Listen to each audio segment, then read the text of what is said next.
Hello there, YouTube. Devin here again. Sorry for not putting out a video for a while.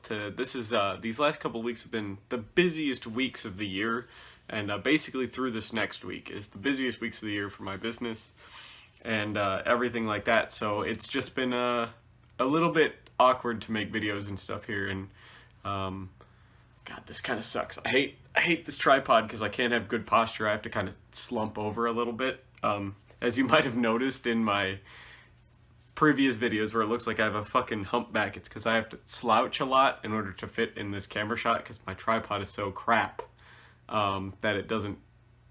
It can either be fully extended or as low as it can go, basically, and this is basically as low as it can get. Because if it doesn't, if I don't have it in there, it tends to kind of adjust and fall over by itself because it's such a crappy Chinese tripod.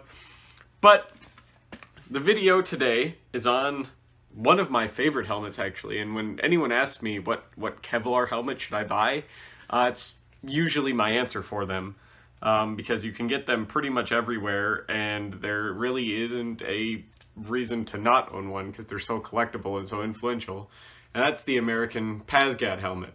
Now, this is a really beat-up PASGT, destined to be shot with a bunch of awkward and weird calibers eventually here, hopefully, once ammo kind of comes back, because it's very few and far between, because this one happens to have kind of some weird damage to it. It probably got run over at some point. I don't know if you could tell, but it is kind of an awkward shape. It's been kind of smashed at some point, I'm guessing, by something very heavy, because it takes a lot to do that. But it's also a size, like, extra small, I believe. No, it's just a regular small.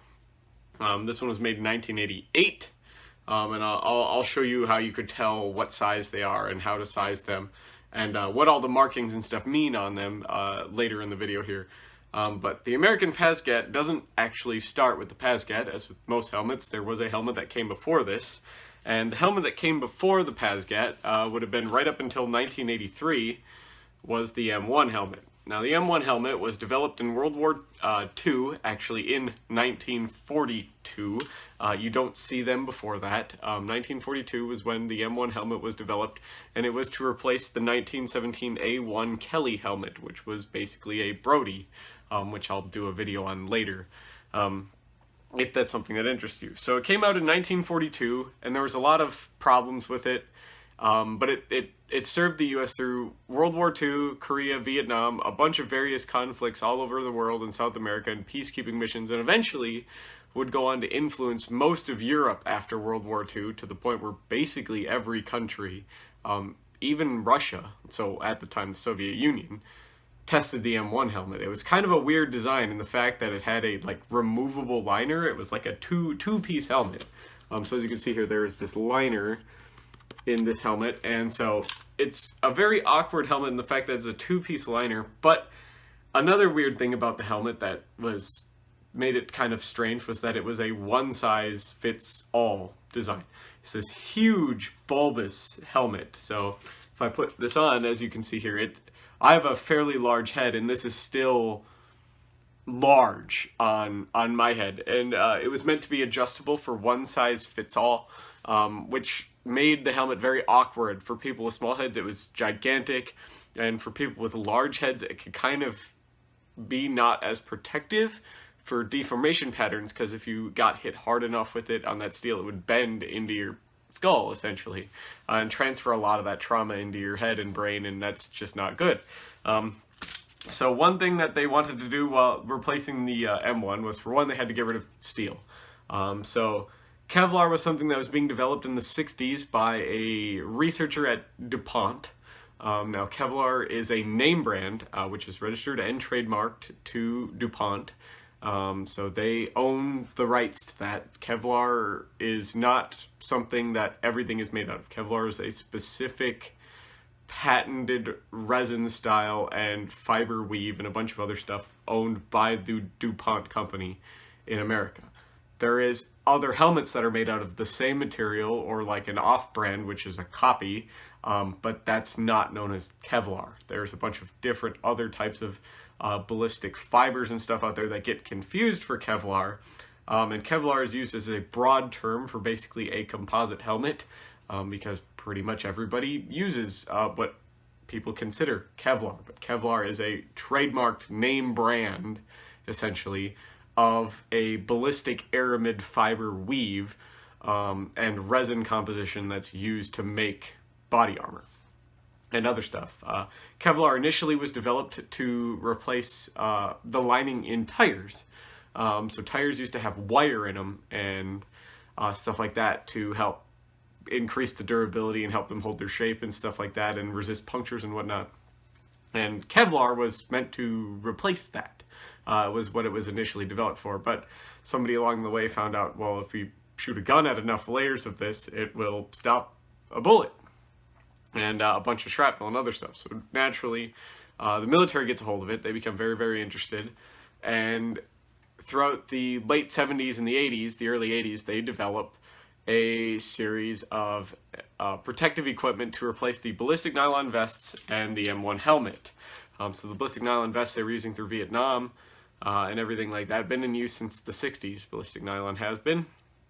And they would go on to produce a system called the Personal Armor System Ground Troops, or PASGT, commonly referred to as the PASGT, you know, whatever you want to say, it's a different pronunciation system. There's people that love it and there's people that hate it. I tend to like both the vest and the helmet quite a lot. There's a lot of people that really don't like them, especially over much newer equipment, which that's totally fine. It's whatever works best for you. But in 1983, the PASGT helmet comes out. I can't actually wear this one because it's a size small and it doesn't fit me. But, so one thing that they did with the PASGT helmet is they went back to a design that offered more coverage. This design is, believe it or not, based off of the German Stahlhelm, though not actually. It looks like a German Stahlhelm, and in hindsight, it basically is a Stahlhelm shape. But at the time, it wasn't designed to look like a Stahlhelm. This is just something that engineers and doctors and stuff came up with to be the most protective design. It just happens to look like a Stahlhelm. So it has a high skirt cut out in the back, which is good for wearing with body armor and stuff like that, and keeping the helmet from rocking forward on the soldier, because one of the major problems with the PASGT is the chin strap. It's only a 2-point chin strap, so it's not very stable on the head. That would be fixed later, as I will show you in the video. And they also realized that head trauma was kind of a thing to a degree, and so they made different sizes of this helmet. So there's a bunch of different sizes for the PASGT, unlike the M1, which is a one-size-fits-all. It goes through extra small to extra large. So it'd be extra small, small, medium, large, and extra large. So there's 5 sizes. Well, there's actually 6, but one size was made in such small numbers, and that would be the out size, which would be like a double XL. And there wasn't very many of those made, and very few of them used or fielded, and they're very, very hard to find. But so for the vast majority, there would be 5 sizes that you could be issued for this helmet. And that was to help deformation patterns and stuff like that, protect the soldier's head and everything like that. Other than that, the liners of the M1 helmet and the PASGT are very similar. Same thing with the chin strap setup. You can see the similarities and stuff there. They went to this ring style of crown adjustment, which I'll show you how that works later when we get to compare the liners and everything like that. But this would serve, the PASGT helmet would serve the United States for a very long time. It would go on to be influencing a ton of other countries, such as the German M88 Schubert, the French F2, the Italian Sept 2, even Russian helmet designs. It's a helmet that is such an iconic in shape and everything, and it's one of the most influential helmets out there.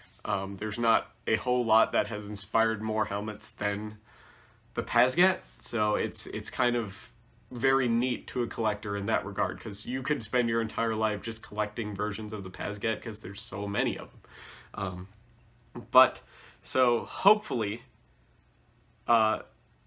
you like the PASGT and you brought to this video and stuff like that, and hopefully it ends up being a neat thing that we're going to go through here and look at, because I happen to love the PASGT and I have a lot of different versions. I'm only showing you US versions here, and we'll go into some of the different models of the PASGT, the different markings and stuff like that. We'll compare some liners, and I'll show you a helmet that I have that has every single optional extra you can possibly put onto a PASGT helmet to make what I call the Rolls-Royce helmet, just as something that I did nonsensically just to have to show this is like, these are all the optional extras you could get. And I'll show you how the cover would be attached and all that other good stuff here in the next portion of the video, so stay tuned for that. Alrighty, so here we are with the PASGT helmet here on the left and the M1 helmet here on the right. And as you can see, there's similarities in the liner. There's some differences, like for some, this M1 helmet has a PASGT liner, sweatband, on it, because it was just the only thing I had at that time. And it's just something just to have on it. It's not the right sweatband, it'll be replaced. So don't at me in the comments. This one has the later PASGT sweatband as well, because you could tell because it is attached with little Velcro straps right here. Early ones, same thing with the M1s, would have these metal clips that would clip around the liner. Other than that, they're the same type of liner. They're a suspension system held in place. This one is held with rivets and A washers, and this one is held in with A nuts and bolts, so they could be replaced very easily in the field with a screwdriver or a knife or anything like that.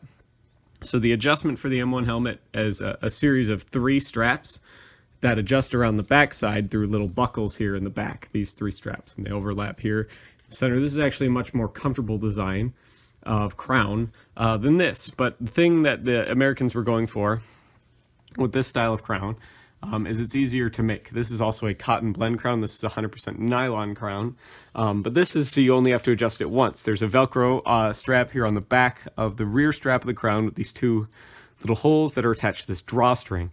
So if you want your helmet to sit lower on your head, you could adjust the strap more towards the crown, and it'll open up this donut ring, which will make the helmet sit lower. If you want it to sit a little bit closer to your head, you adjust this Velcro piece down towards the skirt of the helmet, and it'll tighten up this donut and make it sit a little higher on your head. The chin strap is adjustable via M buckles right here. You would pull these little tabs to adjust it. It's quick release via a snap right here, and so you would just pull that snap and boom, there you go, put your helmet on. Do whatever you need to. It's very easy to take on and off. Not very stable design though. This is a very heavy helmet. It tended to rock from side to side and forward to back, and it would be remedied later, especially after there was an instance of a paratrooper who got injured because his helmet fell off of his head while he was parachuting in a training exercise. So that would spark the military to come up with a 3-point chin strap that would connect here into the back of the helmet to create a little extra stability. And that would be given to more advanced troops, obviously paratroopers, special forces, that type of stuff and whatnot. So, but it's meant to be very easy to transition from this to this and be very familiar to the soldier while having more economical upgrades and everything. And it worked pretty much the same. So there is a weight increase to the PASGT, obviously, and but they were about the same size. So you wouldn't be bumping your head too much on other helmets. It would be, arguably, a lot of soldiers didn't like it because as a soldier you don't have a lot of hair. So the M1, this style would be much more comfortable to a soldier without hair.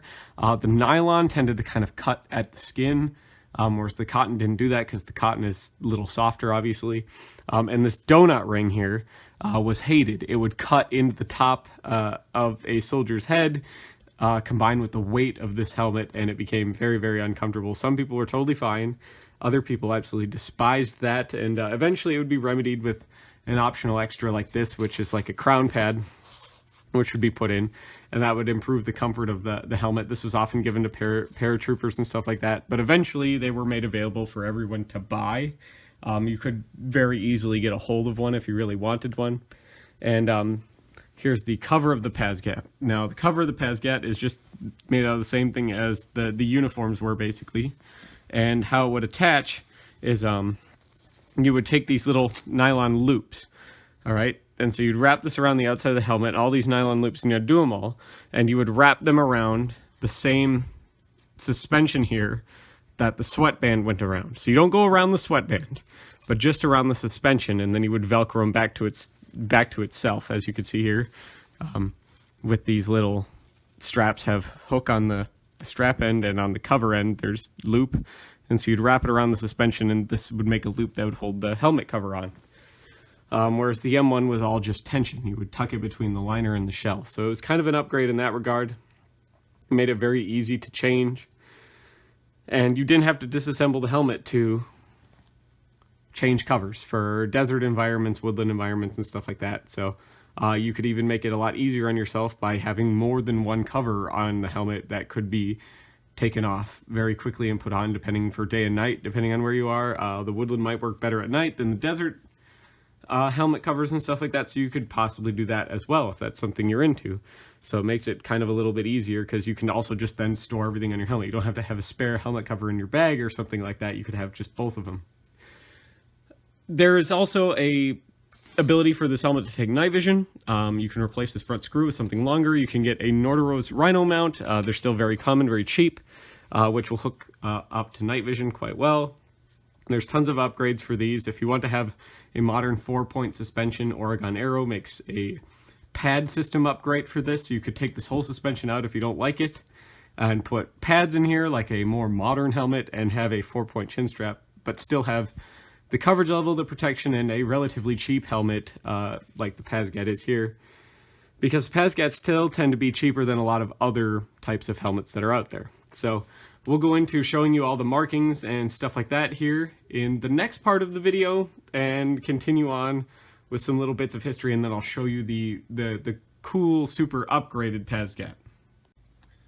Alrighty, so we're going to go over a lot of the markings that you can find on a PASGT and what some of the markings mean. Now, they're all going to be different for different manufacturers and sizes and stuff, and I'll explain to you what they all mean, and so you'll be able to tell about yours, because this one's kind of weird because it's made by a kind of later manufacturer of the PASGT. Earlier ones will be different, and this is actually kind of a more rare one. So you'll all have a stamp back here that it could be worn off though, so if yours doesn't have one, it might have just worn off.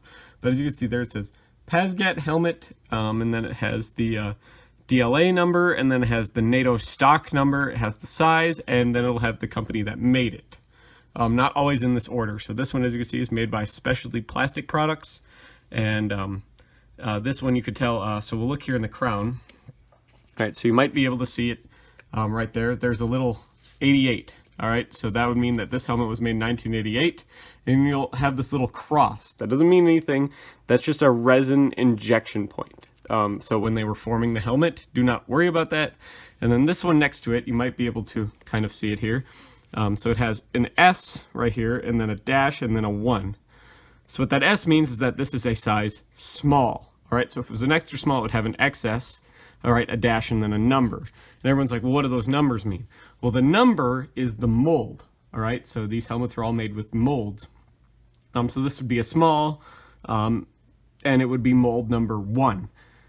Now, you can see some pretty high numbers. Companies that made a lot of them could have a lot of different molds, but there's a lot of companies where you only see like 1 through 3. They'd have like 1 or through 3 molds that they'd be making the helmets, and that just allows them, if they have a bad batch, they can read this number on it, all right, and they could see the year that it was made, they could see the size, and they can see what mold it was, and they can go check the mold to see if it was the mold that was causing the problems or whatnot. So, and then this one has a thing beneath it that says SPP for Specialty Plastic Products underneath the size and mold number.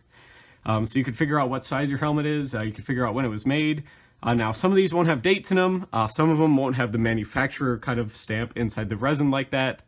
But you can figure it out who made it and kind of what year based on the stamp, and usually the mold and the sizing and stuff like that will be in the crown of the helmet in the resin itself. So that's how you can size and date and tell the manufacturer of your PASGT helmet. And now there's a few different versions of the PASGT. So obviously there's the regular PASGT. There is the lightweight PASGT, which is the rarest one. And so what the lightweight PASGT is they took the PASGT helmet. Eventually they were like, this helmet is too heavy.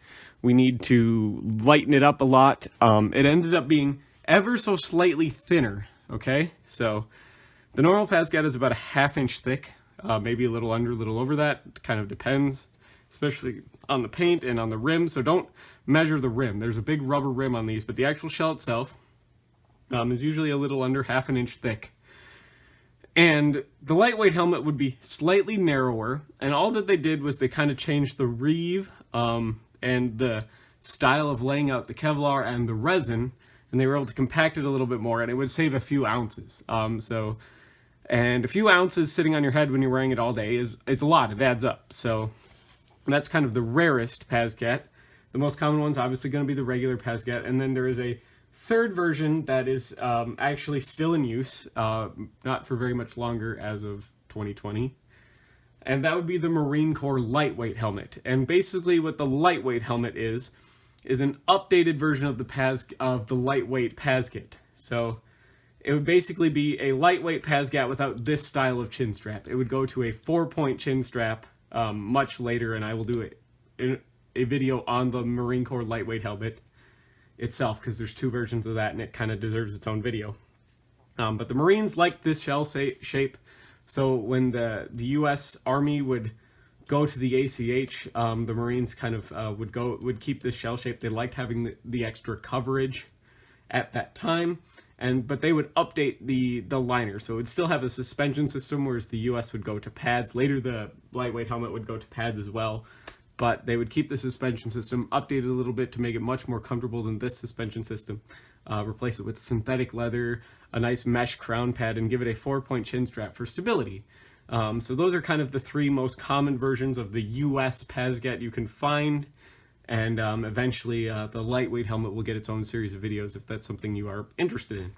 So, but it's not uncommon to see PASGTs passed off as lightweight helmets and lightweight helmets passed off as PASGTs. I don't know if that's on purpose, if somebody's trying to like screw people, or if it's just an honest mistake. I've kind of seen it both ways. It kind of really depends.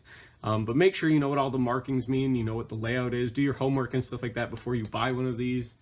Make sure the thing's checked out. I've seen people get the sizes wrong too. They don't know how to size them, even though they're all clearly marked here in the crown. So if the seller doesn't list what size it is, you can ask them to look inside the helmet in these locations up here at the top of the crown, and you can figure out what size it is if you're looking to buy one on eBay or something like that. So, which is a really good place to get PASGT helmets, because you can get some for relatively cheap still. So that's just some basic stuff like that. So now we'll go cut the video here, and we'll go look at the Rolls-Royce PASGT helmet I have that has literally everything done to it, and then we'll conclude the video.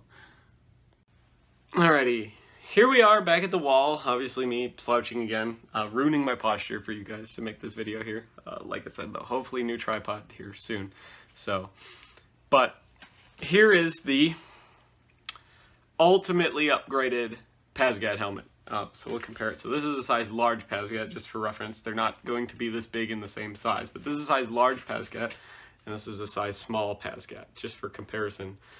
So now we'll go through the extras that are on this helmet. This is a non-standard cover. This is a soft Kevlar cover over a Kevlar helmet called the Countermine helmet cover. It's one of the rarest helmet covers for the PASGT, and it ups the protection level in a blast. It's for EOD and stuff like that. It wasn't a helmet cover given to infantry. It wasn't to give it extra bullet protection or anything. It was to help reduce blast shock for disarming large bombs and mines and stuff. But it is one of the rarest helmet covers for the PASGT.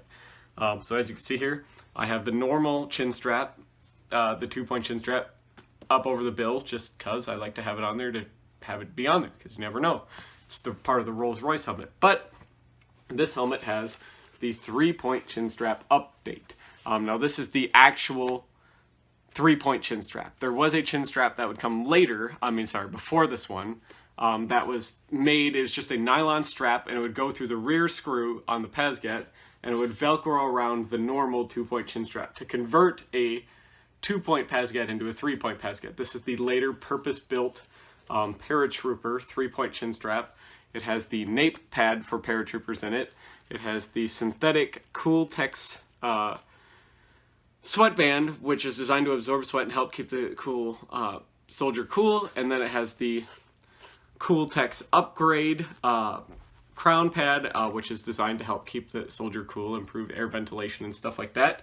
It has a foam donut pad like this that would sit that is sitting above this pad, but underneath the suspension to improve comfort even more. And so it's all got the Thermotux stuff, upgrades into it, and all that other very, very neat, cool stuff. So just for you to be aware of all the neat upgrades that you could possibly do to a PASGT. This is just a handful of the upgrades to make. Tons of aftermarket covers for these, tons of other things, but these are all military issued stuff that's on here, except for the Thermotux crap. That is stuff that was not issued, but you could purchase, even though technically it wasn't allowed via the rules to wear. A lot of soldiers did purchase them to wear, and it vastly improved the comfort of the helmet.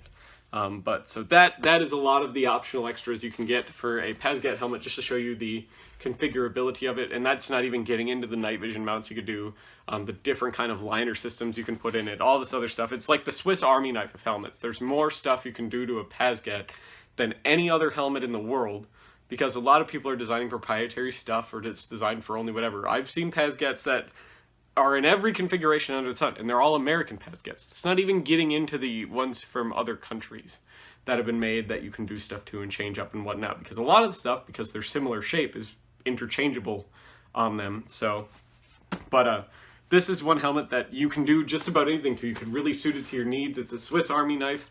It offers really good protection. You can wear it standard if you like that, to take it off and on very easily. It's just something to beat up on playing paintball or airsoft or whatever you want. You can get them for, they're going up in price, but they used to be very cheap, and they're still cheap compared to a lot of other stuff.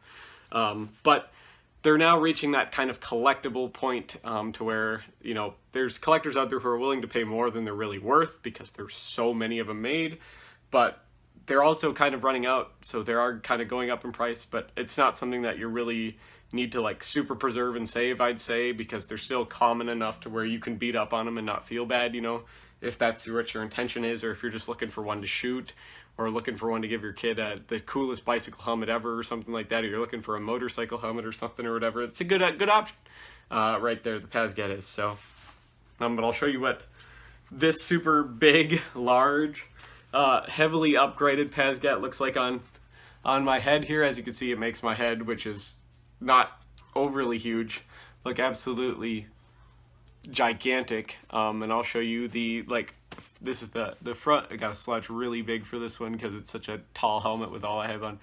So here's the front profile of the Rolls-Royce PASGT, the side profile of the Rolls-Royce PASGT, the rear profile of the Rolls-Royce PASGT, the other side profile, and then finally back around here to the front of the helmet. So you gotta back up a little bit to get this thing in shot. But it is a incredibly heavy helmet, but as you can see, this thing is much more stable with the 3-point chin strap. It's not sliding around my head too much. The upgraded Thermotux crown pad and sweatband greatly improve the comfort. You can soak them in water. The standard sweatband obviously can be very comfortable with wear. You wear them in, it gets supple, it absorbs your skin, sweats, and oils, and it becomes very comfortable to wear. But until that point, they're kind of a little uncomfortable, and they aren't super well padded either, so a lot of times soldiers would put a piece of wool or something behind the leather, or some foam or something like that to help improve the comfort, give it a little squish. The cool thing about the PASGT is if you live in an environment like I do where you have multiple seasons, you can adjust the suspension and the sweatband in diameter and height to accommodate a winter hat, which is awesome, because something that the ACH is really bad at in later helmets with pads is the pads are the same thickness no matter what. So the helmet's meant to be fit with nothing. It's meant to fit with your bare head. And so wearing a thick warm hat underneath the pads can cause a lot of pressure points on your head. It makes it very uncomfortable, whereas this is easy to adjust, just to be snug around the hat rather than tight around your head, which is something that a lot of people seem to forget. But it's a neat feature if you live in a place where that is something you're concerned about, being able to wear it all year, because there's a lot of people that hate wearing the modern issued helmets that have the pads in the winter, because it just crushes their head when they're wearing a hat. But they have to wear the hat in order to not get frostbite, obviously. So there's a lot of soldiers I know who just won't wear their helmet in the winter, unless they're required to for whatever they're doing, because it's too much of a nuisance. it's a pain to wear, where I've seen soldiers take the pads out of their helmet and just wear a few hats in order to stay warm and keep the helmet on and be comfortable, even though that is greatly compromising the protective abilities of the helmet, because it's, if you were to get hit with that, the deformation pattern could be a lot more. Those pads are meant there to absorb impact, and without them, you could potentially transfer a lot of trauma into your head. So hopefully you learned something here. You like this video, and subscribe if you like this sort of thing. Please consider giving me a contribution on Patreon if you think I'm worth it. It's all going towards camera stuff right now, and ammo for future videos and whatnot and stuff like that, because I really need to get a new tripod, but a good tripod isn't cheap, because I need one that has like a boom on it for certain angles and whatnot, but they're not cheap. They're like $150 to $200, which is absurd. I don't know why a tripod would ever cost that much, but that's how much they cost apparently, because I'd really like to have better posture. This affects my, ability to breathe, because I'm hunching down so much, and it hurts my back and stuff doing these videos for posture. So just for my own comfort, even, I need to get a new tripod. So, but hopefully you like this video. You subscribe if you like this sort of thing. Consider contributing on Patreon. If you become a lifetime Patreon contributor, you get a link to the Discord, where you get to meet a lot of my other lifetime contributors, which there's a handful of them. They're very good people. We get to talk about all the cool stuff: food, alcohol, helmets, camouflage, body armor, guns is a huge chat channel on there that a lot of people like. I love to see everyone's firearms and their helmets and all that other cool stuff. We talk about mustaches, a lot of weird stuff, video games, trivia stuff, all that cool things in the Discord. If that's something that appeals to you, it's a great way to support the channel and get into a bit of an exclusive club to talk to me. It's the best way to get a hold of me if you want to show me something or ask me a question or anything like that. If you find something in a surplus store or whatever and you take a picture of it, you can, tag me in that picture and I'll look at it on the Discord, and I could tell you what it is or how much it should be worth, or if there's something wrong with it, or if I know what it is, I can help out a lot better with that if it's on the Discord. That's one of the ways that is the best way to get a hold of me or interact with me, is on the Discord. So it's Discord members eventually will, if you contribute enough and you're on there enough, I'll ask you to be a part of a live stream. All of my guests on my live streams are Discord members. So if you're a lifetime member of the Discord, you will be asked to be on a live stream eventually if you contribute, if that's something you are interested in as well. So thank you all for stopping by. Hopefully you learned something. Hopefully you can give me a donation if possible. I understand times are tough right now and whatnot, but as little as $1 a month goes a long ways for me. It means the world to me. $1 a month can go quite far. So, but thank you so much for watching, and hopefully I will see all of you guys here in the next video.